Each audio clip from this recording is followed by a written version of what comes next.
Oke, Assalamualaikum warahmatullahi wabarakatuh. Waalaikumsalam. Kita awali pertemuan kita dengan basmalah. Bismillahirrahmanirrahim. Terima kasih semuanya udah datang.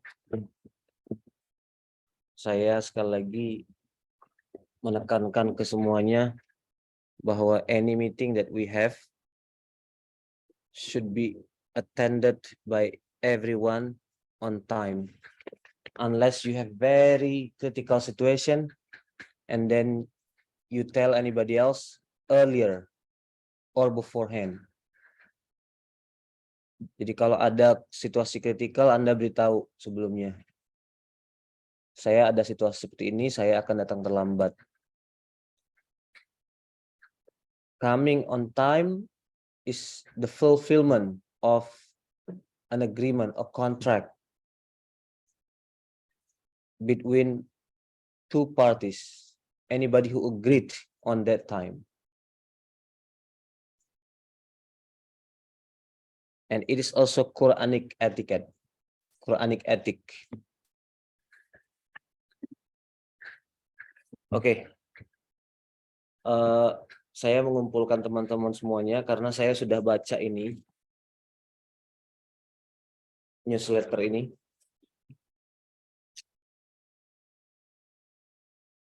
Ada beberapa hal yang substansial, ada beberapa hal yang teknis perlu diedit dan dikembangkan dari newsletter ini. Dan saya mau sampaikan ke semuanya, newsletter ini atau buletin ini akan menjadi buletin yang disirkulasikan di lingkungan UMY, terutama dosen yang ada di prodi-prodi, yang ada di lembaga-lembaga, di biro, di tingkat universitas. Jadi nanti akan kita cetak, mungkin setiap prodi atau setiap lembaga akan dapat 2 atau 3, supaya bisa menjadi bahan bacaan di tingkat masing-masing. Jadi kita akan mencetak newsletter ini dengan hard copy-nya.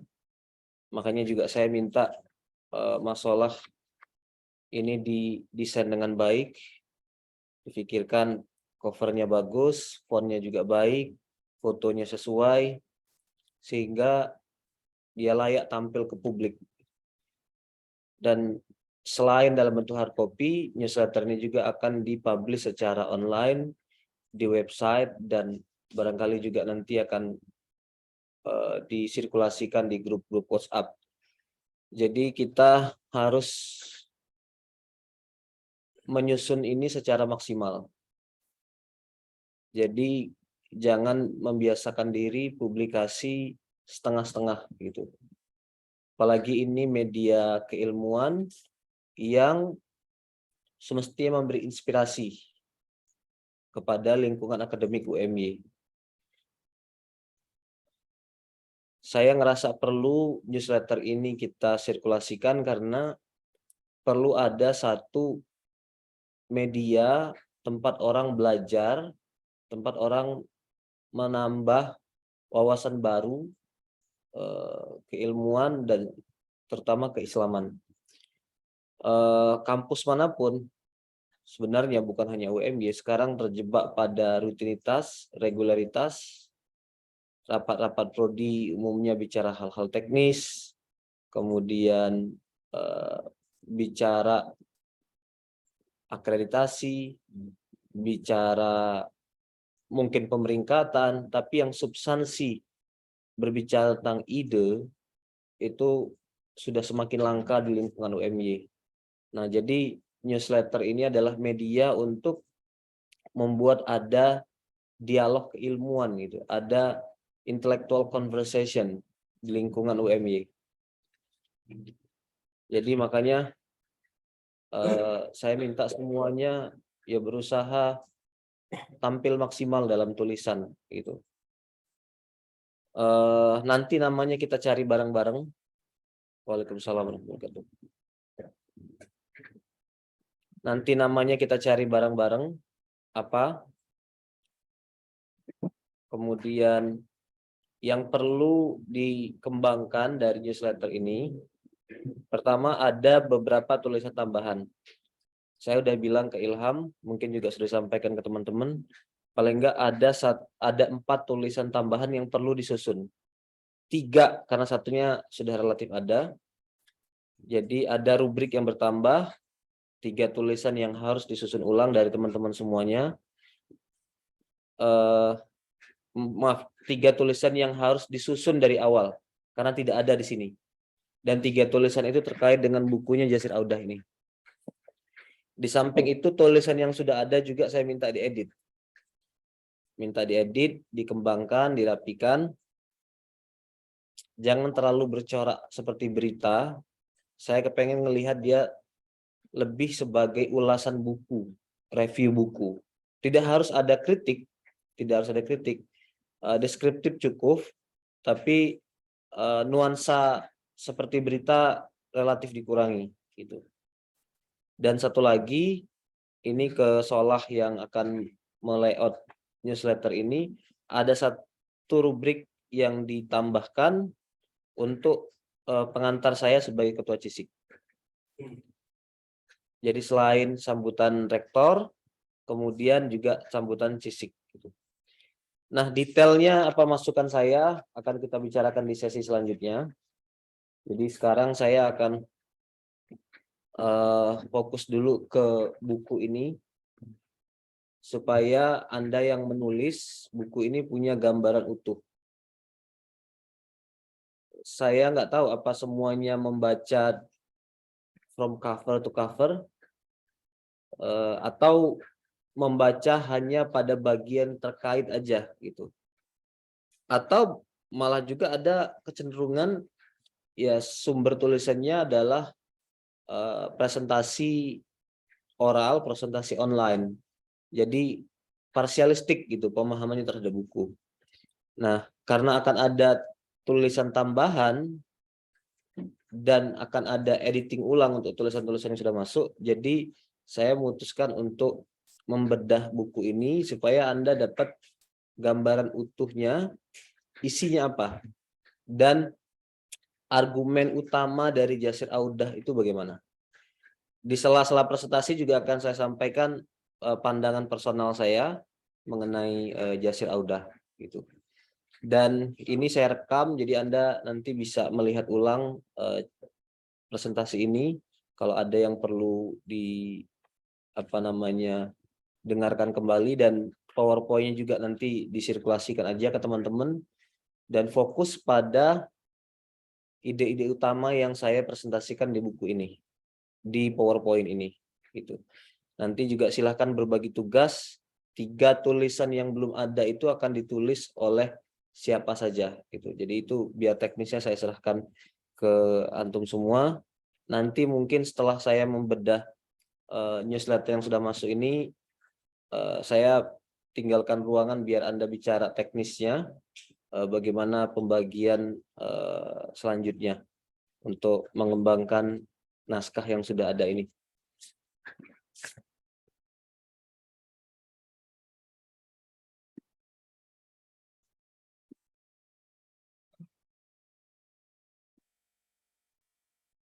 Oke.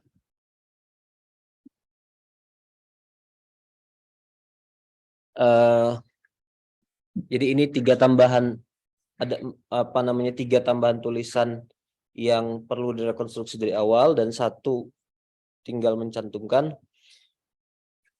Yang belum ada itu adalah tulisan posisi Al-Quran dan pentingnya bahasa Arab dalam kesarjanaan Islam. Kemudian kelemahan kesarjanaan Islam menurut Jasir Audah, dan metodologi kesarjanaan Islam berbasis wahyu menurut Jasir Audah. Terakhir tulisan tentang Al-Ghazali. Nah, kenapa kita perlu satu rubrik yang memuat sambutan Ketua CISIK? Karena saya perlu menjelaskan kenapa tiba-tiba Jasir Audah gitu. Apakah seperti ditanyakan Fauzi sebelumnya, kita akan mengadopsi secara utuh pikiran Jasir Audah gitu. Itu perlu diposisikan ke para pembaca bahwa Jasir Audah dan pikirannya adalah salah satu inspirasi kita untuk membangun kerangka pemikiran integrasi di UMY, dan masih ada bahan bacaan yang lain yang akan kita bedah, masih ada tokoh-tokoh lain yang bisa kita kaji dan kita ambil inspirasi darinya. Itu juga perlu dijelaskan dalam newsletter ini. Oke, jadi ini bagian ini tidak diletakkan di bagian paling awal dalam buku ini, tetapi saya pikir ini yang paling pokok. Kesarjanaan Islam itu menurut Yasir Audah terdiri dari 3 dimensi. Pertama adalah dimensi ilm, kedua dimensi fahmul waqi', dan ketiga ijtihad. Dan kesarjanaan Islam itu tidak terbatas pada bidang Islamic Studies, atau yang kalau di lingkungan UMY kita kurung dalam satu fakultas agama Islam misalnya. Jadi kesarjanaan Islam itu adalah kesarjanaan yang melibatkan Muslim dengan orientasi Islam untuk kepentingan atau sesuai dengan visi Islam. Jadi semua orang di lingkungan UMY ini sebenarnya terlibat pada apa yang disebut dengan kesarjanaan Islam. Nah, ilm itu artinya adalah konsep ideal gitu. Jadi ada idealitas namanya.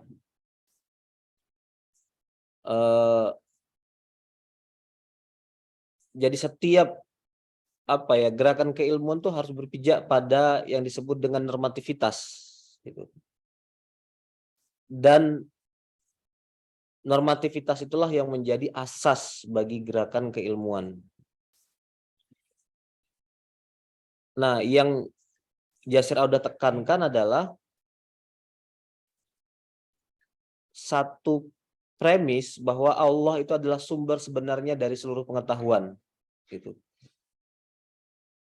Kemudian juga ini dimensi tambahan tapi terkait tentang bagaimana knowledge acquisition, memperoleh ilmu pengetahuan. Di samping dengan bil iktisab gitu ya, dengan belajar, dengan ya membaca, meriset, penalaran gitu. Ada dimensi yang disebut di Muhammadiyah sebagai dimensi irfani, dimensi kebersihan hati gitu. Jadi hati yang bersih, hati yang suci menentukan proses penerimaan dan penggunaan pengetahuan. Jadi sarjana muslim itu harus secara konstan membersihkan dirinya, membersihkan hatinya gitu. Nah, itu pijakan. Kemudian gaze-nya, gaze itu pandangan fisikal sarjana muslim itu kemudian dialihkan kepada realitas empirik. Jadi dia sekarang tugasnya adalah melihat apa yang terjadi sebagai fenomena aktual yang ada di sekitarnya. Jadi tugas dia adalah mendiagnosa realitas empirik. Nah, dalam hal ini dia harus punya pandangan yang proporsional mengenai 3 dimensi waktu. Pertama adalah masa lalu, kedua masa kini, dan ketiga masa depan. Yasir Audah mengingatkan bahwa sarjana muslim harus punya visi sejarah. Jadi sarjana muslim itu harus ngerti sejarah. Kenapa misalnya realitas empirik kita hari ini? Karena melalui proses sejarah yang terus bergulir dari zaman dulu gitu. Nah, visi sejarah itu harus kontekstual. Jadi artinya kita harus tahu literatur review, tahu pikiran-pikiran orang zaman dulu, tapi jangan terbelenggu oleh pikiran itu. Dan semangat untuk melepaskan diri dari otoritas masa lalu sangat mencolok dalam pikiran Yasir Audah. Jadi saya mungkin bahkan bisa mengatakan Yasir Audah itu bisa dikategorikan sebagai tokoh revisionis gitu. Pokoknya dia ingin invent, menciptakan segala sesuatu yang serba baru gitu. nanti akan saya gambarkan bagaimana narasi dia tentang taklid gitu. Jadi dia mendiagnosa ada kecenderungan umat Islam itu stuck. Umat Islam itu sekedar merepetisi masa lalu. Nah, kecenderungan itu lebih menonjol pada diri Yasir Al-Audah daripada kecenderungan untuk belajar dari masa lalu. Jadi narasinya tentang masa lalu itu nggak begitu seimbang lah gitu. Masa lalu lebih banyak dia letakkan sebagai objek kritik daripada sumber inspirasi. Jadi harus ada pandangan yang kontekstual tentang masa lalu dan kemampuan mendiagnosa masalah hari ini. Masalahnya itu ada di mana? Masalah kita itu apa? Dan pandangan sarjana muslim itu harus futuristik. Itu. Yang ketiga adalah ijtihad. Ijtihad itu dia bilang tolong jangan dibatasi pada isu-isu hukum Islam atau isu-isu fikih. Ijtihad itu sebenarnya artinya adalah merekayasa realitas empirik. Ini ada masalah kemiskinan, ini ada masalah kebodohan, ini ada masalah dalam bidang masing-masing, dalam bidang HI apa, dalam bidang pendidikan apa. Jadi setelah kita memahami konsep ideal, memahami realitas empirik, yang dilakukan oleh sarjana muslim selanjutnya adalah merekayasa realitas nggak ideal itu. Nah, itu yang disebut dengan ijtihad. Jadi ijtihad itu adalah membumikan konsep ilmu setelah proses fahmul waqi'. Dan sekali lagi bidang ijtihad menurut Yasir Audah adalah seluruh dimensi kehidupan dan keilmuan. Gitu. Nah, bagian ini juga perlu di-highlight, mungkin bisa digabungkan juga dengan pentingnya bahasa Arab dan pentingnya Al-Quran dalam aktivitas kesarjanaan muslim. Jadi buat aja satu tulisan 3 dimensi kesarjanaan Islam, kemudian pentingnya bahasa Arab, dan posisi Al-Quran. Kira-kira gitu. Nah, dia menyebut metodologi yang diajukan sebagai metodologi maqasid. Nggak semuanya familiar dengan konsep ini, makanya saya perlu review sedikit. Konsep maqasid itu berasal dari hukum Islam, dari bidang usul fikih. Jadi segala hukum itu, hukum Allah itu ada tujuan yang ingin direalisasikan. Ada 5. Hifzuddin, hifzul nafas, hifzul akal, hifzul mal, satunya hifzul nasal. Nah, kemudian dikembangkan masing-masing dari 5 hal ini pada beberapa buku sebelumnya sudah dikembangkan oleh Yasir Audah. Menjaga agama itu bukan cuma dengan sholat, dengan mekanisme yang lebih luas lagi gitu. Menjaga akal itu bukan cuma dengan mengharamkan khamar, bikin sistem pendidikan yang hebat, yang baik, itu juga menjaga akal gitu. Tapi ruang lingkupnya juga masih hukum Islam. Nah, sekarang dia moving forward, meluaskan konsep maqasid ini dari teori hukum Islam menjadi kerangka kesarjanaan Islam.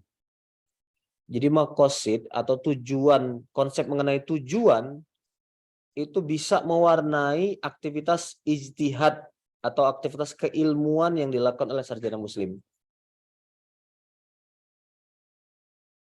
Nah, Yasir Audah bilang, the maqasid methodology seeks to address the limitation of contemporary approaches to Islamic thought, including contemporary maqasid studies. Termasuk juga metodologi maqasid ini mengevaluasi, mengkritik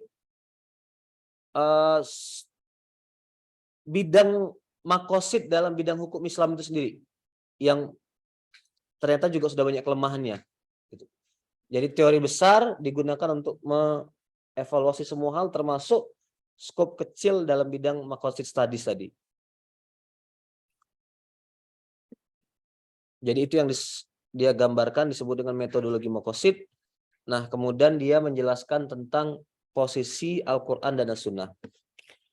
Every Muslim, let alone every mujtahid scholar, is required to be familiar with the whole Quran and at least the main highlights of the Quran. Jadi semua umat Islam dan lebih-lebih lagi adalah peneliti, sarjana Muslim, yang dia sebut sebagai mustahid itu harus punya keakraban dengan pesan inti dari Al-Quran. Sunnah paling tidak highlight-nya. Jisnya, intisari sunnah itu apa kira-kira? Nah, nanti bisa dikutip aja satu ayat Al-Quran yang relevan di situ, bisa besarkan juga ayat Al-Qur'annya, di capture gitu di ketika layoutnya maksud saya. Nah, metodologi makosid yang dikembangkan oleh Yasir Audah ini mengembalikan vitalitas atau pentingnya posisi Al-Quran dalam kesarjanaan Islam. Saya terus terang ngerasa respect dengan Yasir Audah karena aktivitas kesarjanaan itu dibangun di atas fondasi wahyu atau diinspirasi oleh wahyu gitu. Dan ini yang perlu kita apresiasi di lingkungan UMY karena ini kampus Islam. Tadi malam ada tamu di rumah saya, Mas Hanafi Rais. Saya cerita sedikit. Mas Hanafi dulu pernah jadi dosen HI di UGM, walaupun kemudian resign karena masuk ke politik. Jadi dia cerita siapapun yang terlalu kental warna Islaminya dalam aktivitas kesarjanaan di lingkungan di lingkungan UGM itu secara otomatis akan tersingkirkan, akan terasingkan gitu. Jadi artinya nafas keilmuan di kampus seperti UGM dan yang sejenisnya itu nafas sekuler gitu. Dan memang kampus umum itu kan digunakan sebagai tempat bersama negosiasi banyak pihak gitu. Jadi bidang ilmu, disiplin ilmu manapun di perguruan tinggi umum itu ya umumnya bersifat sekuler, dalam artian paradigma Islam itu selalu di luar gitu. Dan itu ruang yang kosong, hanya kampus Islam lah yang bisa mengisi itu. UMY salah satunya, dan UMY itu ada sekali lagi di backyardnya Muhammadiyah. Apapun yang dilakukan di UMY itu pasti akan memiliki efek gelinding gitu. Akan memiliki efek lanjutan di tempat-tempat lain. Itu yang tadi saya bilang, kita ya jangan main-main dengan karya ini gitu, serius. We still see Muslims, sometimes even Islamic scholars, reluctant to read the Quran for themselves and draw their own reflection and conclusion. This is despite the repeated command in the Quran and Sunnah for humanity and especially believers to read this book. Ini ironinya banyak Muslim yang masih enggan membaca Al-Quran dan melakukan refleksi terhadap Al-Quran dalam aktivitas keilmuan. Ya padahal jelas banget dalam Al-Quran itu afala yatadabbaruna Al-Quran gitu. Kami telah turunkan Al-Quran dalam bahasa Arab, la'allakum ta'qilun misalnya. Jadi ada ironi dalam aktivitas kesarjanaan Islam. Nah, jadi kesarjana Islam sekali lagi berporos pada Al-Quran, dan untuk itu sarjana Muslim harus bisa bahasa Arab. Harus bisa bahasa Arab. Ini juga yang harus kita highlight dalam tulisan ini, makanya saya pengen ada satu judul, ada satu bagian yang zoom gitu, pentingnya bahasa Arab. Supaya dosen-dosen UMY itu menyadari, oh saya belum bisa bahasa Arab, saya mau belajar gitu. Jadi nggak boleh ada manusia yang ngerasa nggak perlu belajar lagi gitu. Semua orang tuh harus ngerasa kurang terus. Jadi nggak boleh mengidealkan diri sendiri gitu. Saya belum bisa bahasa Arab. Saya udah profesor, doktor, saya udah belajar, saya udah publikasi macam-macam, tapi saya nggak bisa bahasa Arab. Nah itu yang melalui CISIK kita ingin dorong. Mudah-mudahan suatu saat juga akan ada training-training bagaimana belajar bahasa Arab gitu. Suatu saat lah. Saya terpikir, satu, kita ngadakan training bahasa Arab.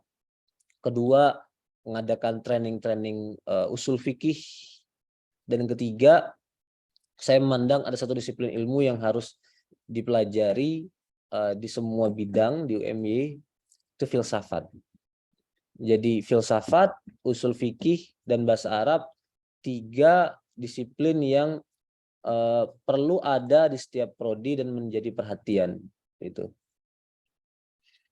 Terutama filsafat itu kata Fazlur Rahman penting untuk menginjeksi ide-ide segar, mengajarkan kita berpikir kritis, dan beragama itu nggak hanya isinya dogma gitu. Dan sejauh ini kelemahan dari pengajaran Islam di UMY dan di kampus PTM lainnya sebenarnya AIK itu baru isinya itu doktrinasi. Isinya itu adalah ya bagaimana murid menjadi good believers gitu. Attitude-nya baik, makanya materi yang diajarkan fikih puasa, fikih sholat misalnya. Oke, saya nggak ada yang menolak itu penting, tapi ada Islam itu juga punya dimensi fikroh gitu. Ada dimensi critical thinking. Nah, critical thinking itu ada pada filsafat. Tapi tentu saja filsafat diajarkan bukan untuk berspekulasi terlalu jauh. Filsafat itu untuk melihat dimensi rasional dalam ajaran Islam gitu. Nah,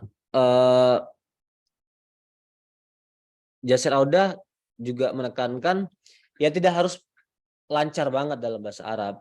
Paling enggak dia pahamlah nahwu shorof, paham mubtada khobar, paham jumlah fi'liyah, jumlah ismiyah gitu. Dan boleh saja dia tetap mengandalkan terjemahan Al-Qur'an. Walaupun harus disadari bahwa terjemahan itu juga sebenarnya tafsiran. Jadi menerjemahkan sesuatu sebenarnya sudah masuk kepada proses menginterpretasi, menerjemahkan sesuatu. Tapi in general harus ada effort untuk belajar bahasa Arab untuk memahami Al-Quran sebagai basis dari aktivitas kesarjanaan seorang muslim. Oke, ini sekarang kita masuk ke topik selanjutnya, kelemahan sarjana Islam menurut Yasir Audah.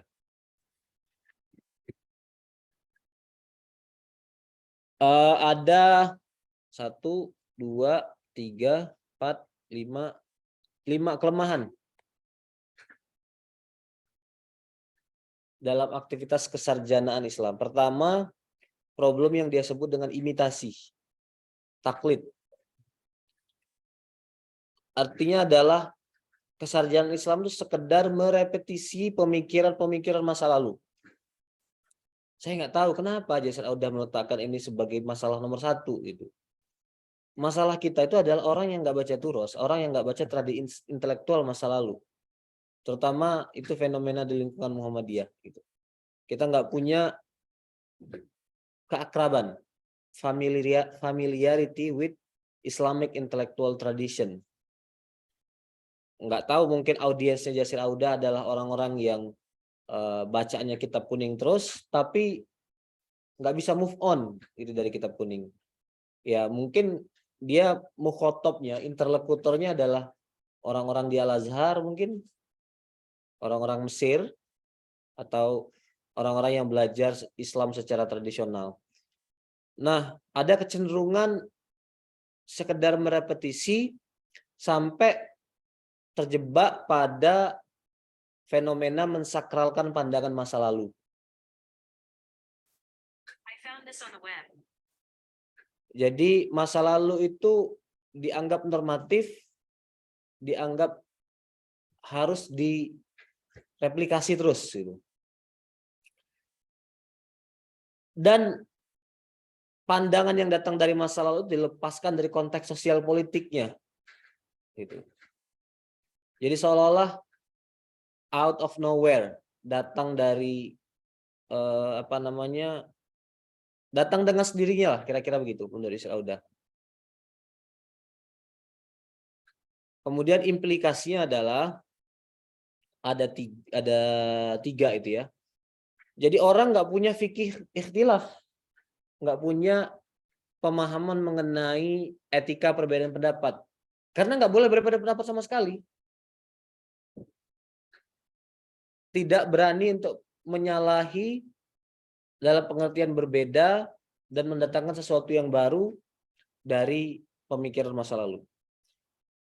Dan itu kemudian membawa kepada kecenderungan atau fenomena kedua, fanatisme kelompok sampai kepada ekskomunikasi, takfir antar kelompok. Ya, fenomena itu ada memang, tidak bisa dinegasikan. Nah, masalah dari kecenderungan ini adalah mengabaikan normativitas wahyu. Jadi ada ayat Al-Quran, tapi ayat Al-Quran itu nggak digunakan sebagai cermin evaluasi. Gitu. Apa ya, perdebatan Asy'ariyah Hanabilah gitu misalnya ya, Ahlul Hadis. Menurut Jis'al itu dievaluasi lah dengan Al-Quran. Let's listen to what the Quran says about this issue. Dia bilang gitu. Jadi ini menyebabkan hilangnya paradigma kritis terhadap sejarah Islam. Dan dia sendiri mengendorse satu posisi kita harus critical to inherited knowledge. Pengetahuan yang datang dari warisan sejarah. Catatan saya, sebagian tadi sudah saya singgung, narasinya tentang sejarah masa lalu, tradisi intelektual masa lalu, kurang seimbang.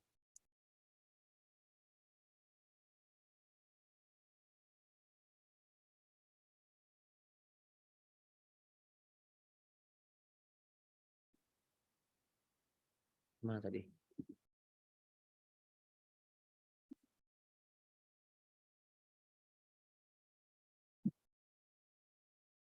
Dia terlalu banyak menekankan bias historis. Oke, dia bilang pendapat ulama ini tuh bias berangkat dari konteks sosio-historis tertentu. Jadi lebih menekankan kritik sejarah daripada mengambil inspirasi dari sejarah. Itu yang saya sebut kecenderungan revisionis pada diri Yasir Audah. Dan itu mewarnai keseluruhan isi buku ini. Jadi ibarat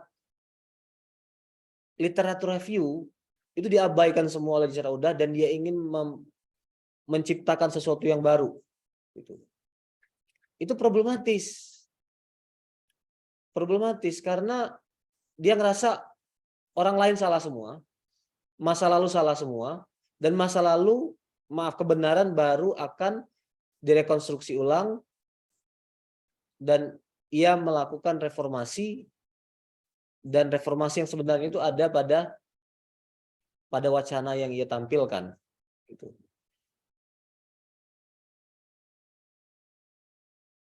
Pandangan dia mengenai Al-Quran kan dia bilang kita nggak perlu baca kitab-kitab tafsir. Raji Saraudah. Tafsir itu bias masa lalu semua. Jadi memahami Al-Quran ya hubungkan aja ayat Al-Quran satu sama lain. Yufasiru ba'duhu ba'du. Pahami hadis, hadis itu sampai pada proses kompilasi itu melalui proses sejarah berabad-abad yang melibatkan bias setiap perawinya. Jangankan sampai kepada Imam Bukhari, sahabat sendiri pun punya bias gitu dia bilang dalam hadis. Sahabat itu tergantung pekerjaannya apa, tergantung sukunya apa, tergantung tingkat intelektualitasnya apa, gitu. Jadi informasi yang dibawa oleh hadis itu selalu tidak utuh, dan oleh karena itu ya hadis jangan terlalu diambil serius gitu. Nah, jadi kelemahan Yasir Audah adalah dia ingin menampilkan sesuatu yang baru, membangun bangunan baru dengan mengabaikan bangunan lama. Itu tidak akan efektif. Tidak akan efektif karena memori umat Islam itu ada pada masa lalu. Saya mengutip pernyataan Sherman Jackson yang disebut sebagai pandangan keagamaan yang otoritatif bagi umat Islam, itu adalah pandangan keagamaan yang sudah established, berurat, berakar dari masa lalu. Gitu. Orang bisa aja mengajukan sesuatu yang baru, tapi butuh proses sejarah ratusan tahun. Baru kemudian dia dianggap relevan atau dianggap layak untuk didengarkan. Gitu. Jadi makanya pembaharuan pemikiran Islam itu harus tetap secara persuasif menghargai proses keilmuan sebelumnya, sembari mengajukan pandangan baru. Gitu. Coba lihat. Assalamualaikum. Ini diskusi saya agak luaskan dikit. Kenapa Muhammadiyah itu sulit jadi gerakan mayoritas di Indonesia dibandingkan dengan yang lain? Padahal secara usia Muhammadiyah lebih lama. Karena narasi Muhammadiyah adalah novelty, gitu. Breakthrough dalam sejarah. Jadi ingin melawan arus, gitu. Nggak bisa. Masyarakat tuh punya memori masa lalu, gitu. Jadi artinya kita bisa aja menawarkan sesuatu yang baru, tetapi tetap dengan bernegosiasi dengan yang lama. Kemarin ada teman yang curhat itu, datang dari Bangka. Jadi di warga Muhammadiyah Bangka itu begini, itu menolak untuk ikut campur atau menerima kultur Muslim Bangka.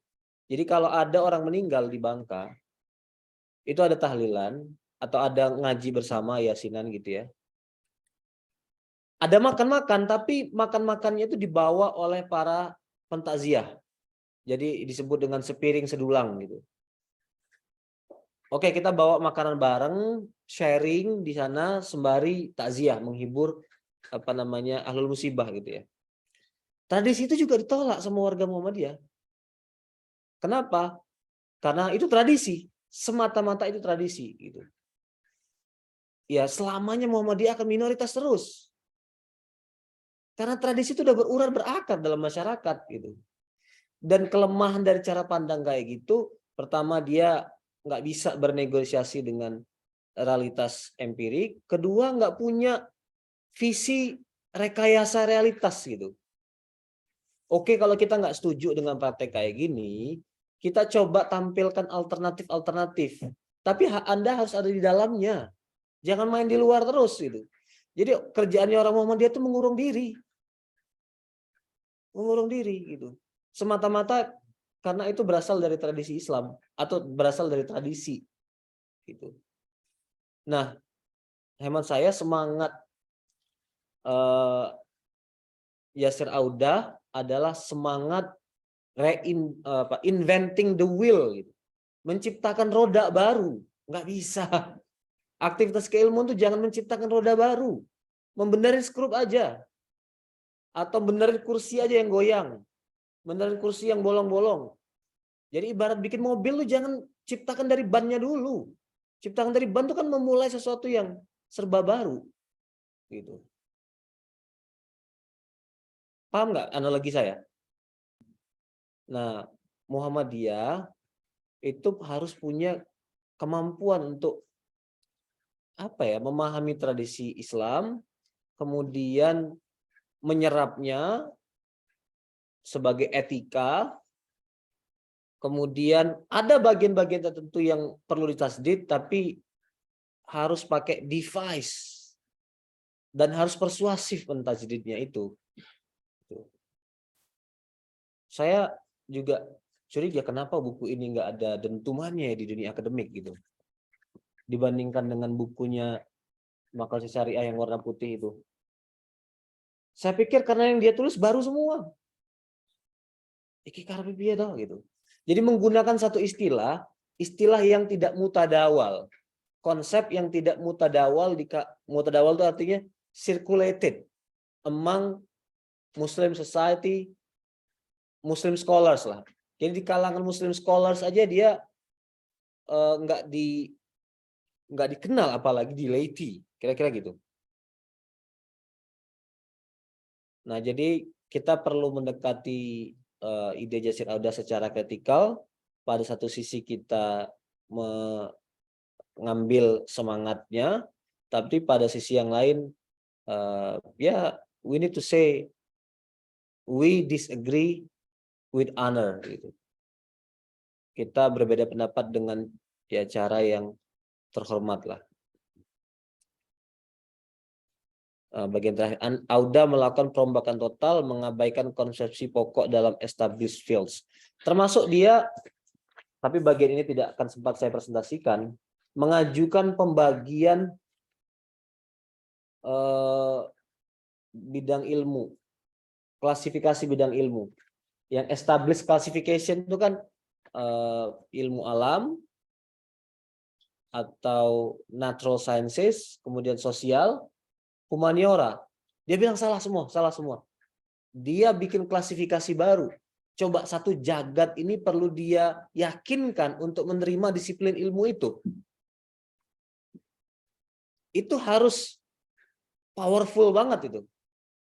Coba kita lihat nanti siapa yang menerima klasifikasi ini gitu. Oke, itu problem pertama, imitasi. Kedua, parsialisme dalam berpikir atau mistik, cenderungan sepotong-sepotong. Ini disebabkan karena batasan keilmuan yang terlalu sempit. Jadi disiplin ilmu itu tidak saling menyapa, tidak saling berkomunikasi, apalagi berintegrasi satu sama lain gitu. Kalau udah ahli matematika aja. Udah ahli biologi aja. Itu over spesialisasi dia bilang. Jadi cara kita melihat masalah juga nggak multi perspektif. Salah satunya isu yang paling timely menurut saya adalah COVID. COVID itu masalah multi perspektif itu. Semua bidang harus duduk bersama terlibat. Bukan hanya satu sudut pandang. Nah, penyebab cara pandang parsialistik dalam aktivitas kesarjanaan itu juga adalah perkembangan zaman itu sendiri, terutama digitalisme. Jadi serba digital gitu.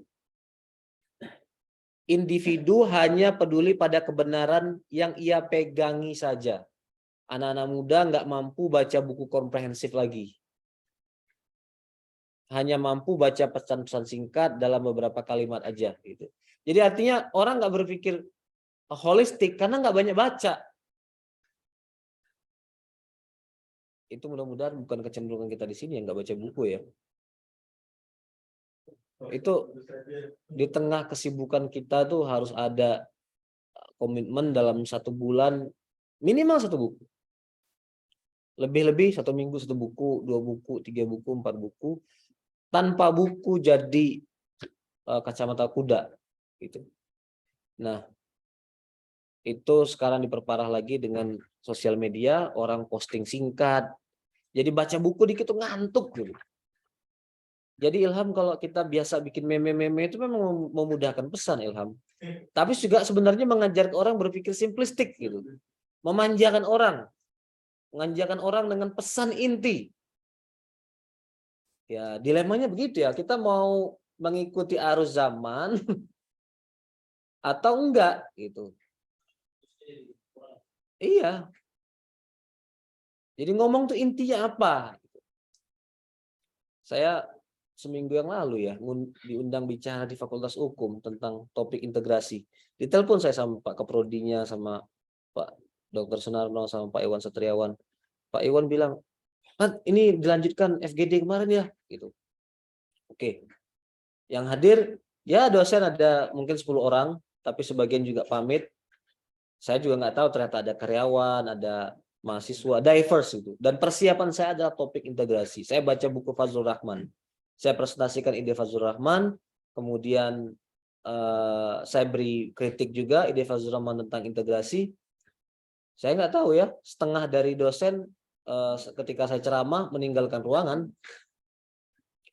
Kata, "Oh Pak, itu tabrakan jadwalnya. Mereka juga harus ngajar dulu." Oke, gitu. Tapi juga saya perhatikan, kok ngantuk ini pesertanya. Ngantuk, dan saya pikir ada pertanyaan. Silakan Pak, tutup aja dengan doa. Oh my God, gitu. Jadi apa ya, di lingkup dosen sendiri pun kita terjebak pada regularitas gitu. Nggak biasa berpikir ide berat-berat. Ada komentar, Pak Rafiq itu 1 semester Pak Rafiq itu materi itu dia bilang. Jadi ada juga yang bilang saya tertarik Pak Rafiq, cuman banyak yang nggak paham gitu dia bilang. Nah itu orang ngerasa saya ini hukum, buat apa saya belajar tentang Islamic Studies gitu. Saya ini hukum, buat apa saya belajar antropologi misalnya. Jadi kita tuh harus punya kemampuan mendengar. Makanya presentasi lintas disiplin ilmu saya suka tuh sebenarnya. Kayak kemarin kita FGD gitu ya, dengerin kedokteran, dengerin perawatan, pertanian. We need to listen from others. Itu yang membuat kita jadi nggak parsialistik dalam berpikir. Oke, masalah ketiga itu adalah masalah apologisme. Secara tidak sadar kelompok apologis sekedar menampilkan ketundukan pada realitas kontemporer tanpa visi Islami. Terkadang dengan memberikan sentuh Islami pada bagian permukaan, tetapi secara substansial isinya masih berpijak pada asumsi barat sekuler. Jadi apologisme itu terjemahan dari tabrir. Tabrir itu artinya sekedar menjustifikasi realitas yang berlaku secara aktual gitu. Ya wis, diterima aja. Nggak ada visi Islaminya dirubah gitu. Saya setuju pada pernyataan Yasir Audah ini. Yang hilang dari umat Islam itu adalah visi Islami, menampilkan Islam sebagai sistem pengetahuan, sistem sosial politik yang disandingkan dengan apa ya, visi sekuler gitu. Tatanan global kita pada bidang keuangan kan bukan sistem Islami, sistem ribawi. Sistem keuangan kita kan ya dibentuk oleh IMF, oleh WTO gitu. Nah umat Islam tuh nggak punya keberanian mengajukan konsep. Jadi coba isu tentang mata uang dinar dirham gitu. Selalu dianggap utopia, selalu dianggap nggak penting. Oh udahlah kita sudah ada fiat money gitu kan. We don't want to think out of the box. Gitu. Nggak mau berpikir di luar kotak. Gitu. Ada sebagian kecenderungan Islami, dia bilang, tapi juga sebenarnya nggak begitu radikal, nggak begitu substansial, cuman moles atasnya aja. Nah, dalam hal ini yang dikritik oleh Yasir Audah adalah konsep negara Islam, Islamic nation state, dan perbankan Islam. Itu ada adjektif, ada kata sifat Islam, tapi substansinya ya itu pandangan dunia yang sekuler. Ini ya, pernyataan apologism also indirectly supports another erroneous method which is legal circumventions. Jadi dalam bidang fikih itu ada yang disebut dengan hilah. Jadi Anda tahu nggak yang disebut dengan hilah itu apa? Ada yang tahu nggak hilah itu apa? Mengelak. Ya, jadi kalau mau itu biasanya supaya terhindar dari kewajiban. Ya. Tapi secara substansial itu perbuatan keliru gitu kan? Nah, oke, dia bilang ada ekonomi, ada sistem perbankan konvensional dianggap ribawi gitu ya. Ya udah umat Islam nggak terima, bikinlah perbankan Islam. Bagi Yasir Audah itu tuh nggak cukup Islami, itu masih hilah juga gitu.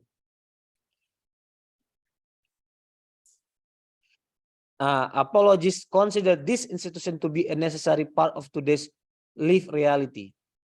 Kelompok yang disebut dengan apologis ini melihat bahwa institusi-institusi seperti perbankan Islam atau negara Islam yaitu realitas yang harus diterima apa adanya dan fail to recognize that at deeper philosophical level, gagal memahami bahwa pada level filosofisnya banyak hal yang sebenarnya tidak Islami, atau banyak hal yang sudah dari realitas yang kita lihat tuh nggak mungkin bisa diislamikan, gitu. Nah, nggak tahu ya, maksudnya Jazir Auda itu apa tinggalkan sama sekali perbankan Islam itu. Ini pernyataan yang ganti BNT.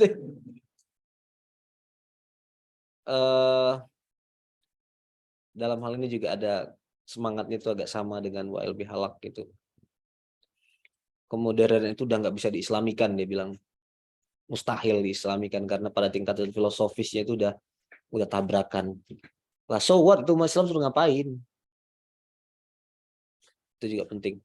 Oke, masalah selanjutnya ini ketiga ya. Kontradiksi. Artinya dalam menggunakan sumber-sumber pengetahuan yang kontradiksi satu sama lain. Ada istilah akademiknya yang dia gunakan, skizofrenia epistemologis. Jadi ada upaya mengintegrasikan ilmu pengetahuan, tapi sebenarnya nggak bisa berintegrasi gitu.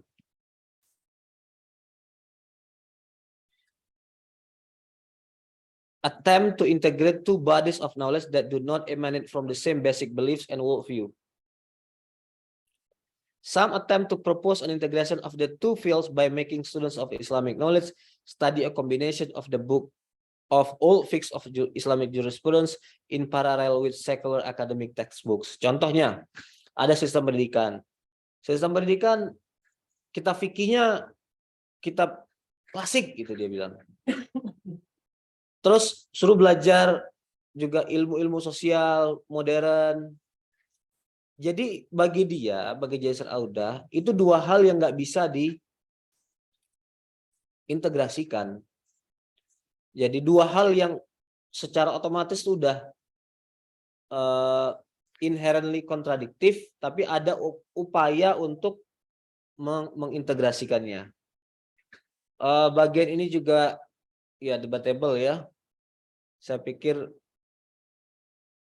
gerakan integrasi itu adalah gerakan dakwah, dan saya bilang ke penutupan FKD itu, setiap upaya yang dilakukan oleh lingkungan akademik UMY untuk mengintegrasikan ilmu dengan cara masing-masing itu harus diapresiasi. Gitu. Ya ada yang paling simple dengan sekedar menambahkan Al-Quran, it's fine. Karena baca ayat Al-Quran sendiri sudah pahala. Jadi begini, kalau ada orang yang mengajarkan misalnya ya konsepsi HI gitu ya, tentang diplomasi, walaupun secara substansi itu masih berasal dari tempat yang lain, tapi kalau ada effort memasukkan pandangan Islam melalui ayat Al-Quran, menurut saya itu harus diapresiasi gitu. Tapi juga harus sadarkan bahwa gerakan integrasi itu gerakan kompleks, harus dimulai dari mensinkronkan aspek epistemik, aspek filosofis dari bangunan keilmuan. Maksud saya kita tuh harus punya kemampuan ideal, kemampuan berpikir ideal, tapi juga selain itu kemauan untuk bertindak realistis gitu. Nah, yang di lingkungan UMY ini suka dikomplain oleh banyak orang termasuk rektor kita. Ada beberapa segmen keilmuan di UMY yang suka menganggap rendah gitu, suka menganggap simplistis effort yang sudah dimulai kelompok lain, dan terutama yang notorious itu teman-teman FAI. Apa FAI itu masa kita dibilang ayatisasi? Ya tersinggung lah orang. Mentang-mentang dia doktornya dari UIN gitu, mentang-mentang dia belajar Islamic Studies, ngerti usul fikih gitu. Jadi aktivitas keilmuan atau effort dari tempat lain itu dianggap nggak canggih gitu. Nggak, jangan biasakan jaji gitu ya. Dan Pak Rektor sendiri yang suka menyinggung fenomena itu gitu. Dan itu juga perlu kehati-hatian di lingkungan fisik ini. Any effort will be appreciated gitu. Kemudian dekonstruksionisme. Dekonstruksi itu artinya apa, teman-teman? Dekonstruksi itu artinya kecenderungan meruntuhkan gitu. Kecenderungan memporak-porandakan sesuatu yang udah mapan. Anti otoritas, anti kemapanan. Ini lebih-lebih periode belakangan ini lahir dari satu paradigma filsafat disebut dengan postmodernisme. Ada modernisme, ada postmodernisme. Modernisme itu artinya adalah pandangan bahwa kebenaran itu tunggal yang berasal dari cara pandang barat, gitu ya. Jadi narasi tunggal, kira-kira gitu. Sifatnya itu tunggal. Modernisme itu. Kebenaran itu adalah kebenaran yang modern. Nah, postmodernisme nggak suka. Wih, kamu kok ngomong dominasi banget sih gitu. Kebenaran itu bukan cuma satu, kebenaran itu banyak gitu. Intinya itu, postmodernisme itu ingin membuat narasinya itu bernuansa dan meletakkan semuanya secara sejajar. Oh, dalam Islam nggak bisa semua orang didengerin. Kalau nggak punya ilmu ya nggak usah didengerin. Kalau nggak etis nggak usah didengerin. Gitu. Kalau ngomong berasal dari hawa nafsu, masa itu dianggap punya legitimasi otoritas itu. Nah, tapi kecenderungan postmodernisme itu adalah delegitimasi. Kemudian decentrament. Centerment itu meletakkan ada sesuatu di tengah-tengah. Decentrament itu dipecah. Biar jangan satu lah. Dan discontinuity, terputus dari gagasan-gagasan sebelumnya. Nah, ada yang membawa ini kecenderungan dekonstruksi ini ke ranah pemikiran Islam untuk menentukan otoritas masa lalu dan wahyu sekaligus. Ya, kecenderungan postmodernisme itu lahir dari Barat. Orang kayak Friedrich Nietzsche gitu ya, Nietzsche. Apa namanya, agama itu sudah selesai. Dan ya kritik kepada priest, pada pendeta, pada tokoh agama itu dianggap suatu kenormalan. Jadi asal mulanya adalah kritik terhadap dominasi filsafat barat, tapi juga kemudian berimplikasi kepada kritik kepada otoritas agama, sehingga tidak ada lagi otoritas sendiri. Ada yang membawanya kepada pemikiran keislaman sampai meruntuhkan otoritas wahyu. Nah, kekesalan Yasir Auda adalah ada yang menggunakan paradigma dekonstruksi ini dengan menggunakan makosid. Jadi menabrak sesuatu yang sudah dianggap mapan dengan makosid. Pernikahan beda agama atau legalisasi LGBT. LGBT. Maksud saya itu substansi adalah substansi sekuler, tapi selalu dikemas dengan Islam, dan yang digunakan dalam hal ini adalah konsep makosid. Itu. Ini contohnya dari Yasir Auda. Enggak. Dari Atom. Iya. Enggak. Contoh dari saya. Dan itu mengerikan banget tuh. Kenapa selalu LGBT yang disebut? Karena kecenderungan global hari ini itu adalah menerima ini.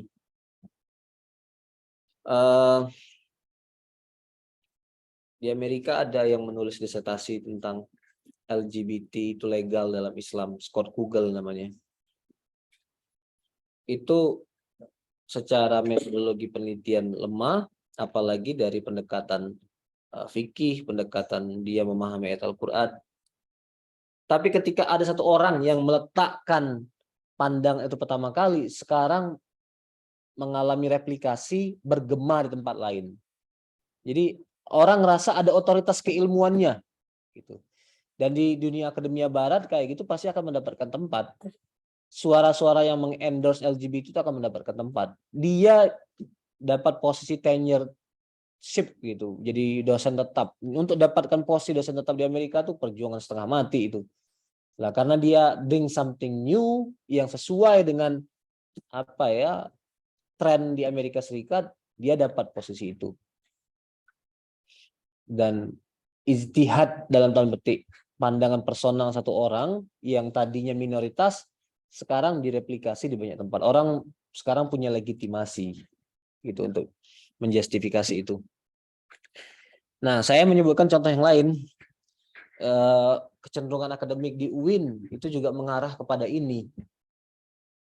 Saya ada cerita ya, di pertemuan sebelumnya itu ada pidato guru besar di UIN, Dekan Usuluddin, yang mencuplik teori transqueer dalam pemikiran Islam. Udah cerita belum saya? Di tempat yang lain mungkin ya. Jadi queer itu kan, teori queer itu artinya adalah teori yang menolak oposisi biner dalam bidang seksualitas. Jadi jenis kelamin itu laki-laki dan perempuan kan.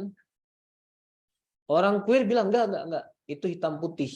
Jadi ada jenis kelamin ketiga, transgender.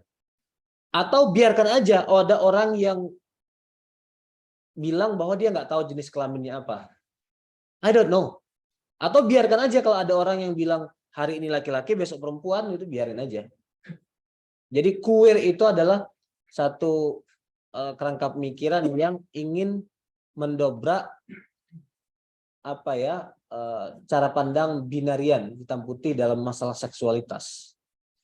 Dan saya suka bilang, saya melihat itu sebagai fenomena sehari-hari di Amerika Serikat gitu. Mau ngurus KTP itu setiap tahun di Amerika Serikat tuh, di Amerika itu diperbaharui. Dan selalu ada formulir gender atau seks, male, female, trans, others itu. Saya heran fenomena itu sekarang ada di Indonesia gitu. Artinya ada di UIN. Dampak filosofis, dampak teologis itu nggak dipikirkan gitu. Jadi ada orang yang mengidentifikasi umat Islam itu pikirannya hitam putih, kaku, dan jawabannya adalah mengadopsi pandangan queer yang ingin memfluidkan segala sesuatu, mencairkan segala sesuatu itu.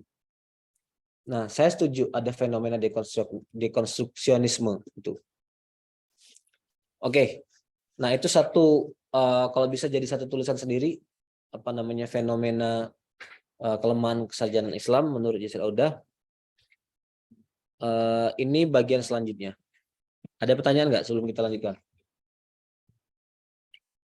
Langsung kritik dari cuma poin pertama aja. Mengenai ya kontradiksi ini, isu mengenai kontradiksi itu nggak begitu dia jabarkan secara detail ya.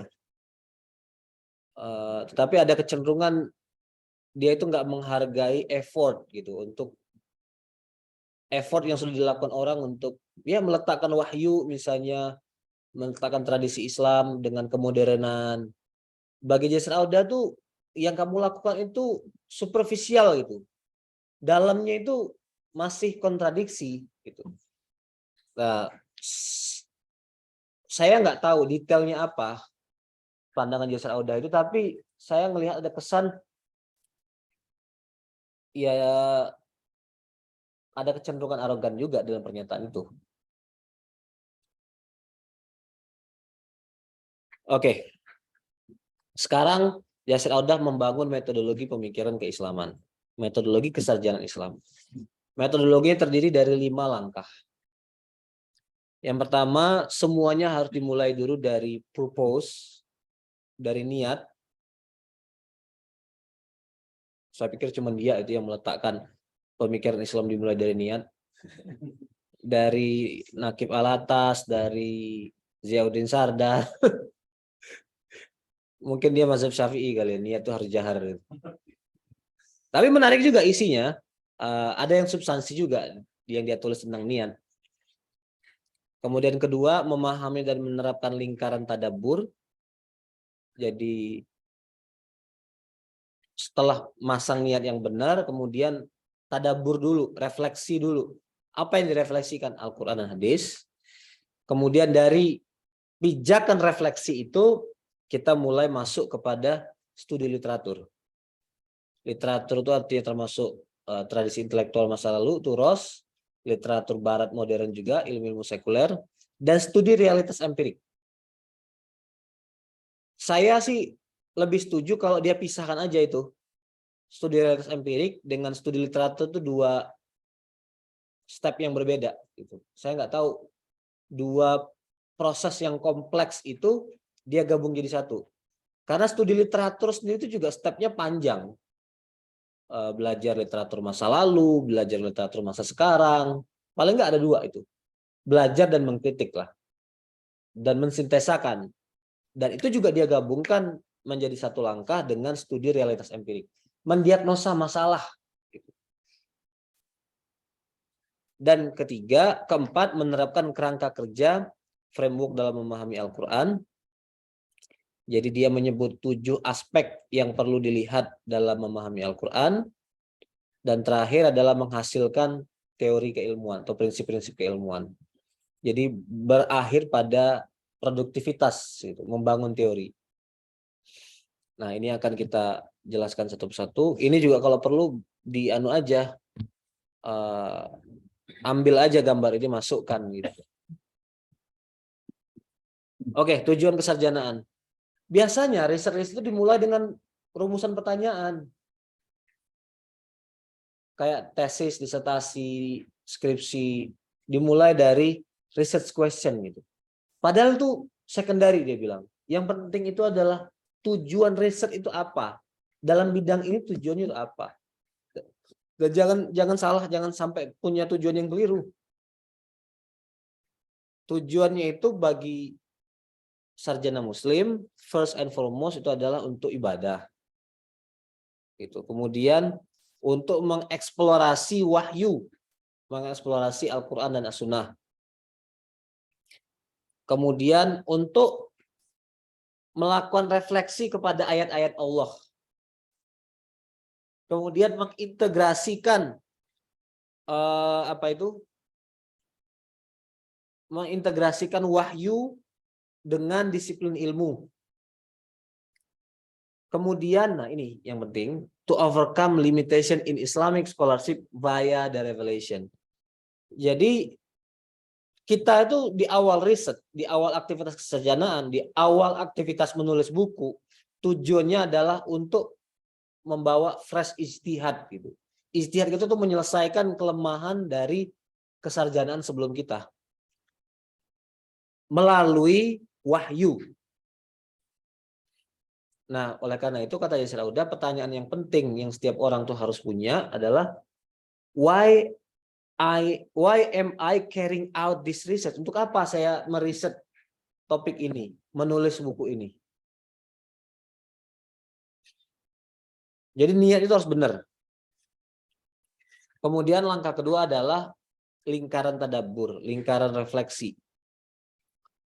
Membaca Al-Quran bukan hanya tindakan ibadah ritual sebagaimana selama ini dipahami oleh masyarakat, tapi adalah suatu tindakan untuk mencari petunjuk, mencari obat dari penyakit manusia, penyakit sosial, penyakit peradaban, dan untuk mencari jawaban dari pertanyaan-pertanyaan dalam sejarah. Jadi artinya setelah dimulai dengan niat, sekarang kita baca Quran, nah untuk mencari inspirasi dan jawaban untuk masalah aktual di tengah manusia. Dan tadabbur itu harus dilakukan sampai seorang sarjana itu memahami the entirety of the message and key dimension that will form the focus of their efforts. Jadi kalau ada satu bidang keilmuan, refleksi itu harus secara utuh dilakukan supaya kita dapat pesan inti Al-Quran pada bidang ini itu apa. Nah, sebenarnya Fazlur Rahman juga sudah mengendorse satu pendekatan Al-Quran itu jangan dipahami secara sepotong-sepotong, pahami maksud utamanya apa. Gitu. Pahami gagasan besarnya apa. Gitu. Nah, saya pikir pandangan Yasir Auda juga nggak jauh dari itu. Pahami keseluruhan ayat Al-Quran untuk mengambil tujuan utamanya yang terkait dengan bidang yang akan kita dalami. Gitu. Ini perintah Al-Quran sendiri untuk melakukan tadabbur. Afala yatadabbaruna Al-Quran. Dan jangan lupa tadabbur itu juga harus memperhatikan keterhubungan antara pemikiran, refleksi ide dengan amal. Jadi tadabbur itu bukan soal kerja kognitif, tapi kerja aplikatif juga. Oleh karena itu dia bilang tidak cukup sekedar merefleksikan wahyu dan memproduksi pengetahuan, tapi juga yang lebih penting dari itu adalah melakukan amal yang bersifat transformatif. Nah, bagian dari tadabbur ini juga adalah menghubungkan ayat Al-Quran dengan hadis Nabi. Jadi sumber keilmuan bukan hanya Al-Quran, tapi juga mencakup hadis Nabi, dan memahami hadis Nabi perlu dengan metodologi. Nah, metodologinya Yasir Audah inilah yang cukup problematis dalam memahami hadis Nabi. Dia terlalu mempolitisi hadis Nabi. Ada bagian belakang itu tentang hadis Nabi. Dan ceramah-ceramah dia di YouTube saya juga nonton. Ya honestly nggak begitu populer konsep dia tentang hadis Nabi itu. Dalam tanda petik sulit otoritatif gitu. Atau sulit diterima orang. Dia misalnya bilang bahwa proses penulisan hadis Nabi itu selalu berada di bawah pengawasan penguasa dinasti Umayyah dan Abbasiyah. Jadi hadis Nabi itu diseleksi oleh penguasa. Yang diloloskan adalah hadis-hadis yang sesuai dengan kehendak penguasa. Gitu. Jadi dia mengabaikan peran para ulama gitu. Dikira ulama itu sekedar boneka yang bisa diatur-atur penguasa gitu. Jadi dia menafikan agensinya ulama. Ada sih pernyataan-pernyataan sepihak yang dia cuplik lalu dia generalisasi. Misalnya ada pernyataan Hasan Al-Basri, semua laporan saya tentang Ali dan Ahlul Bait itu di bawah tekanan penguasa sehingga saya nggak bisa leluasa gitu. Walaupun pernyataan itu juga harus dilihat di mana tulis, konteksnya apa. Tapi ulama itu juga melawan penguasa loh. Imam Syafi'i itu di penjara. Abu Hanifah di penjara, Imam Malik di penjara. Imam Malik itu sampai tangannya disfungsi. Takbir aja nggak bisa dia kayak gini. Gara-gara hadis tentang tolak. Tolak yang dipaksa itu nggak sah. Itu implikasinya adalah baiat kepada khalifah yang dipaksa itu nggak sah. Kan zaman dia kan ada peralihan dari dinasti Abbasiyah ke Muawiyah. Abul Abbas As-Saffah, Abu Ja'far Al-Mansur naik ke penguasa baru Abbasiyah dan memaksa orang untuk mengakui legitimasi mereka gitu sampai pada tingkat pemaksaan. Nah, dalam hal itu Imam Malik punya pendapat fikih mengenai tolak yang ada hubungannya dengan coercion, tapi juga implikasinya adalah masalah pengakuan legitimasi penguasa di bawah coercion tadi itu. Jadi ulama itu juga they are willing to sacrifice themselves, mengorbankan diri sendiri gitu, for the sake of protecting religion. Nah, Yasir Audah selalu melihat bahwa ulama itu ada di bawah hegemoni, dominasi para penguasa. Jangan salah, Imam Bukhari itu juga memuat beberapa hadis yang diriwayatkan oleh perawi Syiah gitu. Mereka objektif lah, kira-kira kalau informasinya dalam hadis ini relevan, bukan relevan, artinya menurut kritik sejarah mereka benar-benar berasal dari Nabi, tidak ada kemungkinan bohong, walaupun dia ada kecenderungan tasyayyu, tapi informasi yang mengenai hal ini bisa dipercaya, mereka ambil juga gitu. Jadi ada simplifikasi. Nah, dalam hal ini saya pernah cerita bahwa ada dua teori mengenai power, hubungan kekuasaan dengan pengetahuan. Ada yang disebut dengan teori hegemoni dari Antonio Gramsci. Jadi menurut Gramsci itu penguasa akan menggunakan semua media untuk menguasai pikiran masyarakat gitu. Termasuk media-media kultural.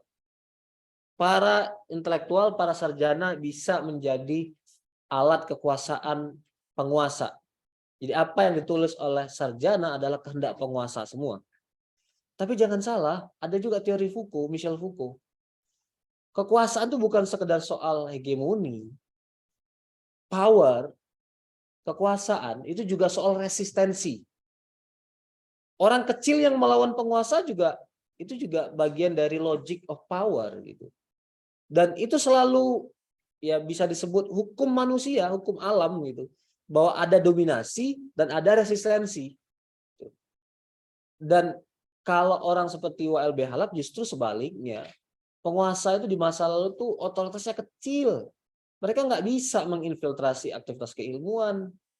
Mereka nggak bisa ngatur-ngatur para ulama. Mereka tuh cuma ngatur pajak, menentukan hakim iya, menguasai tentara iya, menguasai border, perbatasan iya.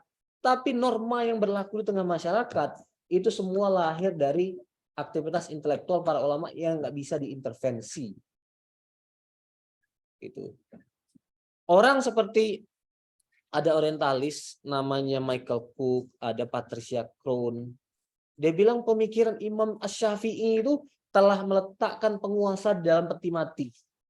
Jadi peti matinya ditutup pakai nail apa nail? Paku.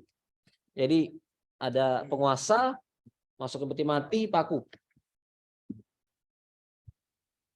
Itu usul fikihnya Imam Syafi'i yang mempeti matikan penguasa. Kenapa? Karena usul fikih dia meletakkan otoritas itu pada ulama, bukan pada penguasa. Penguasa nggak bisa ngapa-ngapain. Gitu. Nah, metodologi Yasir Audah itu terlalu skeptikal terhadap hadis Nabi. Jadi screeningnya itu banyak banget gitu dalam metodologi Yasir Audah. Dan akhirnya kita terlalu banyak asumsi, terlalu banyak berpijak pada subjektivitas. Menurut saya udahlah metodologi ilmu hadis itu harus diakui dan jadi pijakan kita, harus konsisten. Jangan terlalu banyak juga takwil, jangan terlalu juga menggunakan pikiran-pikiran modern gitu.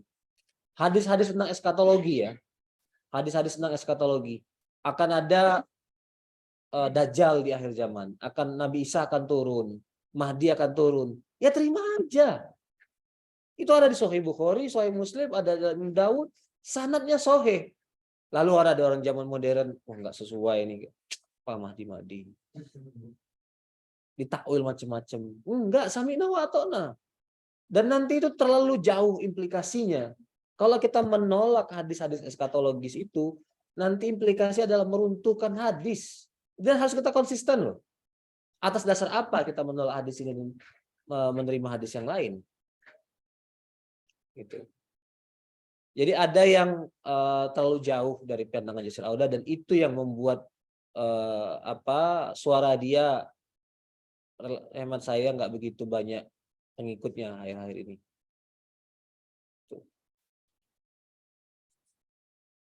Oke, langkah selanjutnya adalah studi literatur dan studi realitas empirik.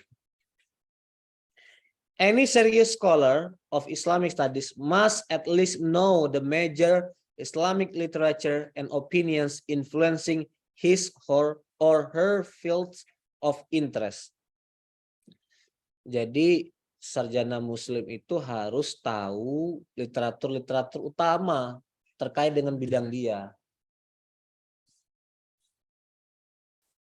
Dimas harus tahu, Dimas, buku-buku Turos tentang HI itu apa? Maksudnya Yasir Audah itu. Kamu bahasa juga harus tahu. Buku-buku klasik tentang pengajaran bahasa itu apa? Gitu. Jadi must at least know the major Islamic literature. And the researcher, ini bawahnya, the researcher must exercise necessary caution and critic, acknowledging that the latter has methodological and moral boundaries that must be observed. Jadi tapi ya harus, dia bilang ya baca warisan masa lalu itu juga bukan hanya masa lalu ya, baca buku-buku kontemporer itu juga harus hati-hati gitu, harus jaga jarak, cautious tuh gitu, dan critical juga. Saya setuju to some extent, tapi nggak bisa apa ya, skeptis terus gitu. At some point kita harus mengapresiasi juga. Therefore, while we must acknowledge, respect, and contribute to the cumulative nature of Islamic scholarship, we must not abandon critical thinking and caution. Kan itu pernyataan dia. Jadi kita harus hormati, berkontribusi dengan kesarjanaan Islam yang terus berakumulasi, tapi juga jangan sampai kita meninggalkan apa namanya critical thinking. Constructive criticism is based on sound fundamentals of knowledge, while destructive critique only serve to attack, discredit, and deny the continuous contribution of the Islamic civilization. Jadi ada yang dia sebut dengan kritik destruktif, ada yang disebut dengan kritik konstruktif. Nah, ini di sini dalam hal ini dia mengingatkan, it is worth repeating that this critical approach does not apply to the well-defined and core and fixed and absolute elements of Islamic creed and moral code. Jangan sampai kita mengkritik pemikiran ulama tentang hal-hal yang sifatnya well-defined, udah pasti gitu. Pada hal-hal pokok, masalah yang tetap sawabit, dan masalah yang mutlak qat'i. Tahu ya kira-kira kategori ini ya. Jadi ya sholat ya buat apalah diotak-atik kira-kira. Khomer ya buat apa diotak-atik. Kritik iya kepada sarjana masa lalu, tapi kalau udah isu-isu kayak gini, we need to stop criticize, udah follow gitu aja. Ada, jadi artinya Yasir Alda tetap mengakui boundary, batasan kritik itu ada. Batasan kritik itu adalah hal-hal yang muhkam, hal-hal yang qat'i. Jadi batasannya saya pikir semua orang sepakat dan setuju, tapi penerapannya yang bisa berbeda-beda perspektif. Yasir Alda tadi apa ya, mengkritik, saya suka ngasih contoh pandangan dia mengenai hadis pernikahan Aisyah itu jadi riset saya.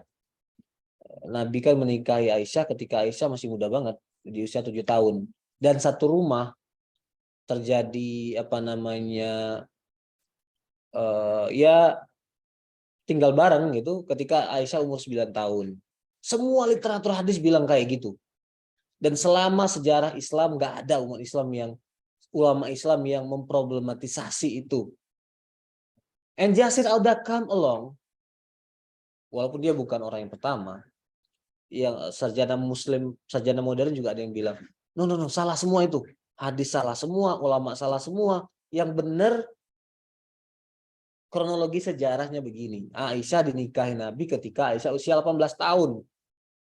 Itu kecenderungan revisionisme, merevisi sejarah itu. Jadi seolah-olah sejarah itu baru pertama kali ditemukan di zaman sekarang. To invent the wheel lagi itu.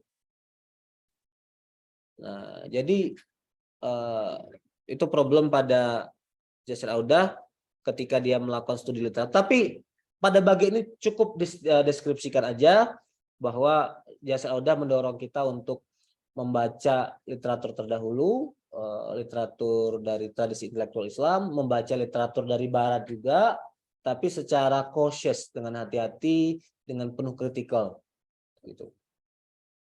Dan juga memahami realitas empirik. Masalah kita itu apa? Saya pikir dalam hal ini ya kita perlu bantuan ilmu sosiologi, antropologi, bantuan political science, psikologi, gitu, untuk memahami realitas empirik. Oh, di sini ternyata letak kritik step selanjutnya. Bagian dari step ini, jadi perlu mengkritik kesarjanaan non-Islam. Sarjana non-Islam itu adalah kesarjanaan yang tidak lahir dari Islamic worldview atau tidak lahir dari metodologi Islam.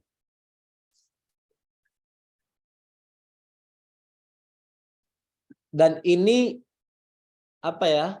Pada aspek ini tuh ada dua langkah yang perlu diperhatikan.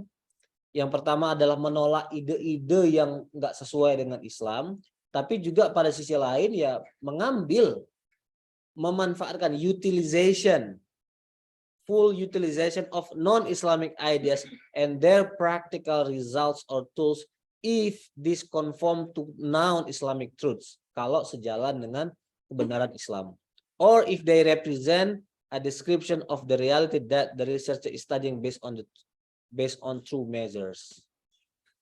Tuh. Jadi nggak perlu anti barat, kira-kira dia bilang gitu. Kalau ada hal-hal yang sepakat kompatibel dengan pandangan dunia Islam, boleh diambil. Nah, critical engagement with live reality, dan dalam hal ini juga kita perlu mengapresiasi banyak orang mengidealkan hari ini gitu. Padahal hari ini tuh harus dilihat dari suatu kerangka ideal dulu. Nah, orang yang mengidealkan hari ini tuh nggak punya visi ke depan dan nggak punya visi ideal gitu. Jadi ya kalau cuman sekedar apa ya bangga dengan pencapaian UMY, termasuk orang yang ya tidak punya visi itu. Jadi artinya mengidealkan terus gitu loh. Termasuk juga bukan hanya dalam lingkup UMY, dalam lingkup Muhammadiyah juga gitu. Kita tuh harus secara konstan melihat kelemahan-kelemahan kita. Itu yang disebut dengan otokritik. Wah, kalau mau cerita kebanggaan-kebanggaan, listnya panjang lah Muhammadiyah itu. Bisa beli gereja di Spanyol, UMY surplus terus uangnya, mahasiswanya banyak, gedung tambah terus itu. Tapi harus ada critical assessment juga. Jangan diidealkan gitu. Ada hal-hal yang we are still behind gitu, terutama dari kerangka normatif Islam. Oke. Nah, sekarang setelah melalui studi literatur, kemudian studi realitas empirik, kita masuk kepada menggunakan apa kerangka kerja Islam. Kita kembali ke ini tadi. Nah, maaf.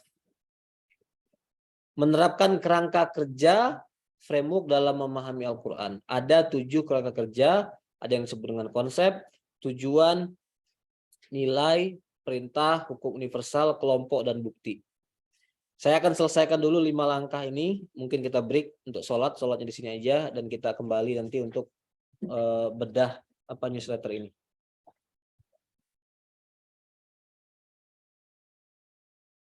Ini 7 Islamic framework dalam memahami Al-Quran. Jadi dia bilang kalau kita memahami Al-Quran, lihatlah atau carilah 7 hal ini. Pertama, konsep yang ditawarkan, diperkenalkan Al-Quran.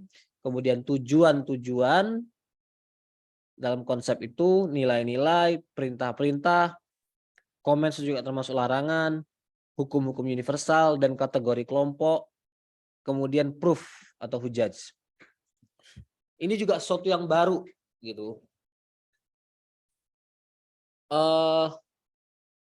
Apa ya? Sama sekali nggak ada footnote-nya lah ide ini. Jadi dia tuh ngasih tahu, kalau kamu baca Al-Quran, ini loh yang dicari. Nah, hemat saya tuh ini akan menjadi lebih otoritatif ketika dia bisa mengelaborasinya dengan mensejajarkannya atau menghubungkannya kepada pemikiran ulama sebelumnya. Jadi begini, dengan bilang bahwa ide saya ini ada sebelum saya, itu jauh lebih otoritatif daripada bilang ini ide saya. Itu logik dalam peradaban Islam itu. Jadi nggak mungkin kita menjadi orang yang pertama pada bidang ini. Dan sekali lagi memori umat Islam itu ada di masa lalu semua. Ketika kita gagal menyambungkan pemikiran kita pada pemikiran sebelum kita butuh waktu untuk meyakinkan orang bahwa itu adalah sesuatu yang layak diterima. Pertama, konsep. Apa sih yang dimaksud dengan konsep? Konsep adalah sebenarnya kata-kata dalam bahasa Arab yang tapi diberi otoritas di dalamnya, diberi makna. Konsep itu cuma satu kata, tapi mengandung makna. Kemudian objektif, tujuan. Tujuan yang dipahami ketika kita membaca Al-Quran dan Sunnah. Nanti akan ada penerapannya. Saya jelaskan dulu definisinya. Kemudian values, qiyam. Nilai itu bisa nilai positif, bisa nilai negatif. Adalah standar dan kelayakan di mana Al-Quran dan Sunnah attest to things of all kinds. Standar yang melekat pada sesuatu. Nilai yang melekat pada sesuatu lah kira-kira yang diberikan oleh Al-Quran dan Sunnah.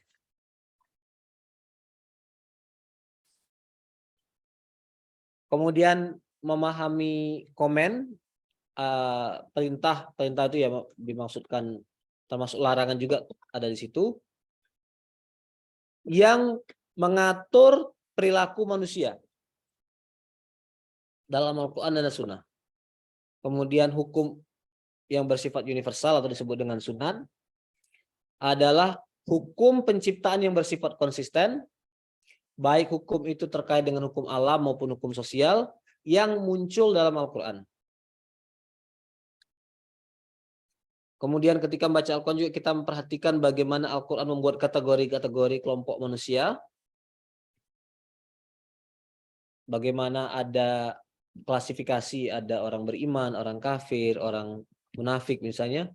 Kemudian proof atau bukti-bukti artinya adalah tanda-tanda dan petunjuk-petunjuk untuk mengantarkan kepada kebenaran. Or the soundness of logic. Mengantarkan kepada cara berpikir yang logical gitu. Dalam Al-Quran dan Sunnah. Oke, kita lebih baik langsung bicara kepada satu contoh. Ayat Al-Quran tentang stories, tentang cerita-cerita. Itu bisa kita lihat dari 7 kerangka kerja ini. Pertama, pahami konsep yang dikenalkan dalam kisah-kisah Al-Quran. Misalnya cerita tentang Nabi Musa gitu ya. Ada konsep iman di dalam cerita itu. Ada konsep kafir. Ada konsep tentang governance, tentang pemerintahan. Ada konsep tentang umat, komunitas, dan seterusnya. Kemudian dalam cerita itu juga ada tujuan. Apa tujuan cerita? To purify, memurnikan. Kemudian mendidik, memperingatkan, mengangkat, menenangkan, mengobati, memberi petunjuk kepada seeker of knowledge, orang yang mencari pengetahuan. Values, memahami nilai divine power and human weakness, chastity and lewdness and humility. Ada nilai kekuatan Tuhan, kelemahan manusia. Kemudian universal law. Jadi apa hukum alam yang terkandung dalam cerita mengenai Nabi Musa misalnya? Hukum mengenai kemenangan. Pasti dalam cerita itu ada hukum mengenai kemenangan. Yang menang itu siapa? Cerita Nabi Yusuf ya. Yang menang itu siapa? Orang yang sabar, orang yang taat pada Allah. Nabi Yusuf kan dimulai dari penderitaan hidup, dipisahkan dari orang tuanya, dibuang ke sumur, tapi diangkat menjadi Perdana Menteri di Mesir. Nah itu kan law of universe, hukum alam. Yang menang adalah orang yang menjaga etika tetap pada syariat Allah. Hukum kekalahan, siapa yang kalah? Perubahan, apa hukum perubahan?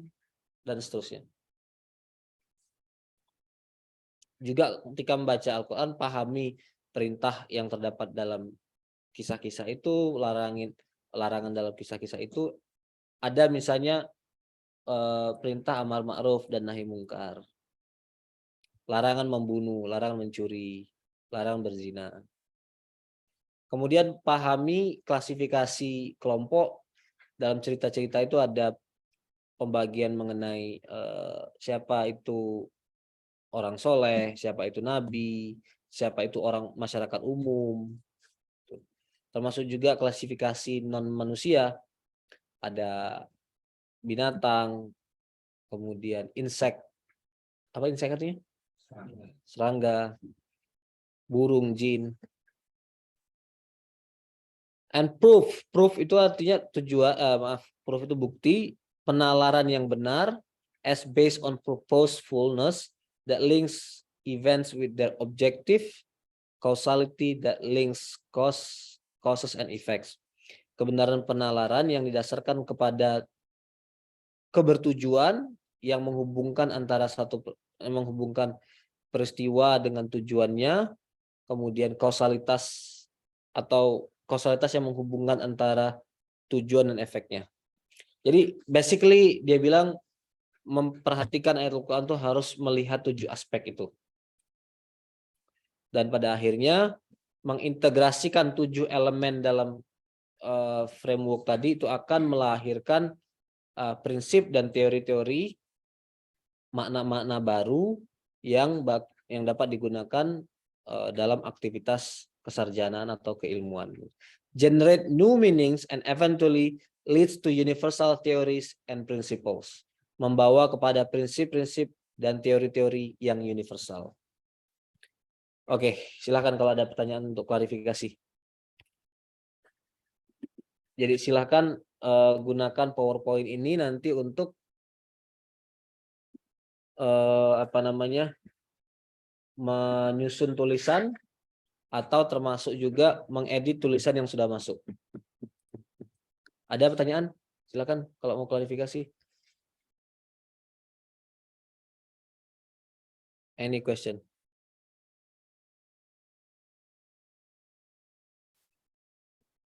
Everything's clear? Silakan, Fauzi.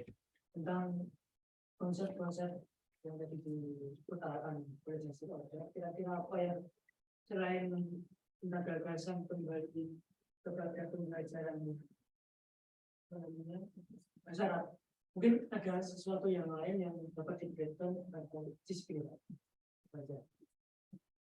Maksudnya yang ingin kita ajukan gitu ya? Iya, iya.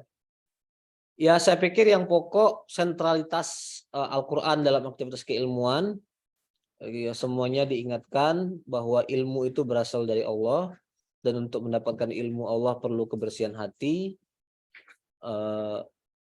Al-Quran perlu menjadi sumber inspirasi, sumber etika dalam aktivitas kesarjanaan Islam. Di luar itu semua orang harus belajar bahasa Arab.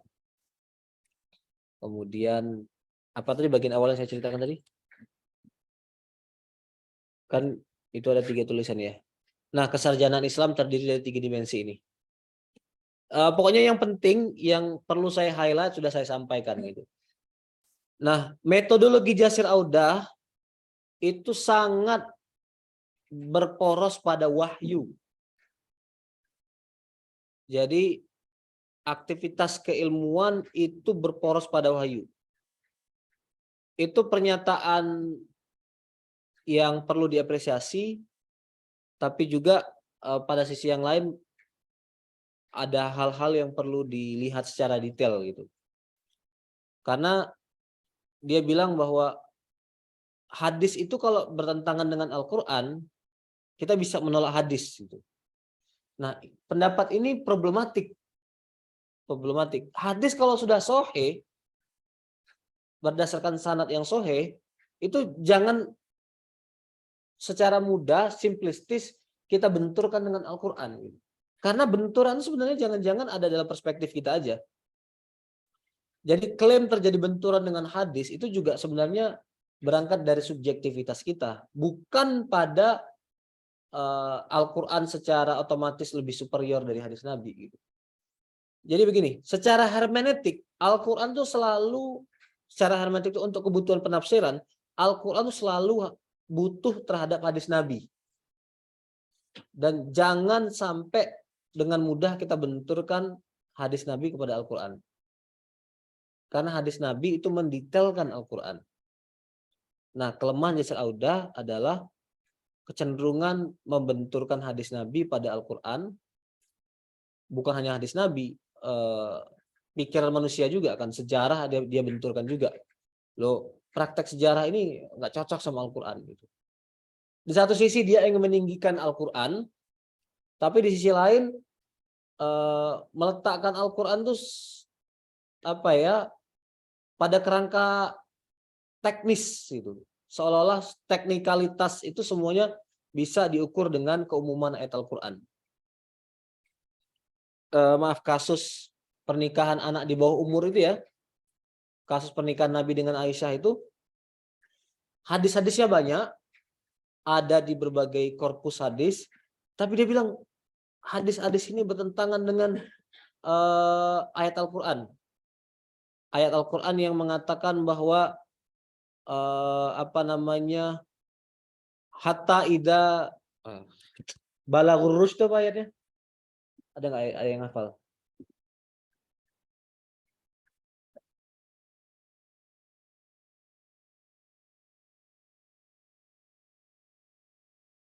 Ada ayat Al-Quran tentang rusyd itu, Bang? Ar-rusydu fil Quran.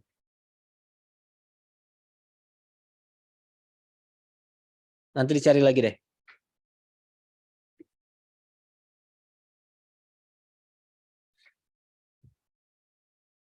Jadi konsep rusyd dalam Al-Quran itu ada konsep yang dewasa, dia bilang. Anak itu baru bisa dinikahkan ketika dia mencapai usia rusyd, usia dewasa. Nah, padahal itu kan konsep yang abstrak. Al-Quran sendiri tidak pernah mendetailkan konsep rusyd itu. Dan itu dia gunakan untuk mengevaluasi beragam hadis tentang pernikahan Aisyah. Gitu.